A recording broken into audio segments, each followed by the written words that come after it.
భానుడి భగభగలతో అల్లాడిపోతున్న రాష్ట్ర ప్రజలకు వాతావరణ శాఖ చల్లని కబురు చెప్పింది. మరో 2 రోజుల్లో ఏపీని నైరుతి రుతుపవనాలు తాకనున్నాయి. ఇప్పటికే దేశంలోకి ప్రవేశించిన నైరుతి మరో 2 రోజుల్లో ఏపీని తాకనున్నాయి.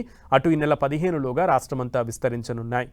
దీని ప్రభావంతో రాష్ట్రంలో ఎండల తీవ్రత క్రమంగా తగ్గనుంది. నైరుతి రుతుపవనాలు ప్రస్తుతం నైరుతి, ఆగ్నేయ అరేబియా సముద్రం, లక్షద్వీప్, కేరళ ప్రాంతాల్లో ఇవి పూర్తిగా విస్తరించాయి.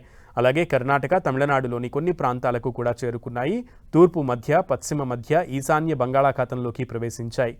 నైరుతి రాకతో కొన్ని చోట్ల తేలికపాటి నుంచి మోస్తరు వర్షాలు కురిసే అవకాశం ఉంది. అటు మరికొన్ని జిల్లాల్లో ఎండల తీవ్రత కొనసాగే అవకాశం ఉంది. మరోవైపు ఇవాళ పలు జిల్లాలకు వాతావరణ శాఖ రెయిన్ అలర్ట్ జారీ చేసింది. పోలవరం, కాకినాడ, తూర్పు గోదావరి జిల్లా, ఏలూరు, కృష్ణా, ఎన్టీఆర్, గుంటూరు జిల్లాల్లో పిడుగులతో కూడిన వర్షాలు పడే అవకాశం ఉంది. మరోవైపు మన్యం, పోలవరం, ఏలూరు జిల్లాల్లో 42 డిగ్రీలకు పైగా ఉష్ణోగ్రతలు నమోదయ్యే అవకాశం ఉంది. రుతుపవనాల రాకతో రాష్ట్రంలో ఉష్ణోగ్రతలు తగ్గుముఖం పడ్డాయి. రాబోయే 5 రోజుల్లో ఎండల తీవ్రత పెరిగే అవకాశం లేదని ఏపీ విపత్తుల నిర్వహణ సంస్థ పేర్కొంది. అయితే ప్రస్తుతం దక్షిణ కోస్తా జిల్లాల్లో సాధారణం కంటే కొంచెం ఎక్కువ ఉష్ణోగ్రతలు నమోదవుతున్నాయి.